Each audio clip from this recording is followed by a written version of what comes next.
এই দেখতেই তো লোকে সব আসে এইখানে। হ্যাঁ, প্রচুর সুন্দর দৃশ্য।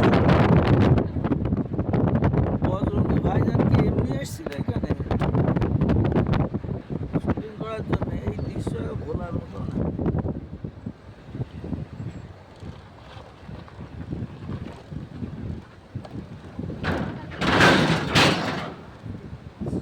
দেখো ঝর্ণা পাহাড় থেকে নেমে আসছে,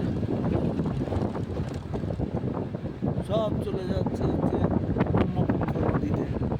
চারিদিকে জল দিয়ে ব্রহ্মপুত্র ভরপুর হয়ে যাচ্ছে। এখন যেরকম ওই এদের এখানে গ্রীষ্মকাল, কিন্তু আমাদের ওখানে গ্রীষ্মকাল, বাট হচ্ছে এখানে বরফ গলা জলে বোঝা হয়ে যাচ্ছে নদীগুলো।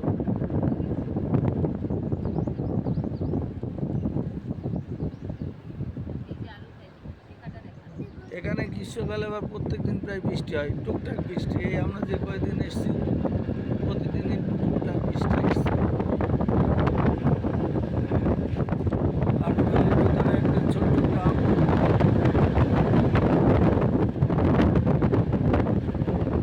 ড্রাইভার এত দূরে চালাচ্ছে যে দেখতেও কষ্ট আর কি, দেখাতে পারছি না পুরো।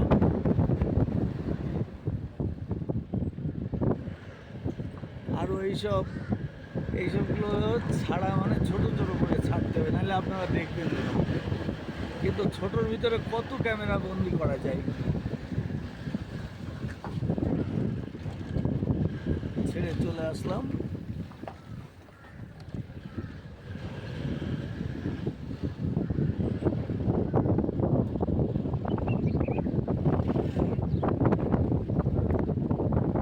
একদিকে আকাশে সূর্য, অন্যদিকে দেখো হচ্ছে পাহাড়ের উপরে বরফ।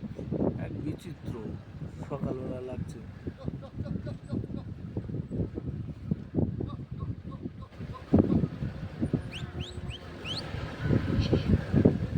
এইখানে আবার প্রচণ্ড দেখছি গরু, ভেড়া, ঘোড়া তো প্রচুর।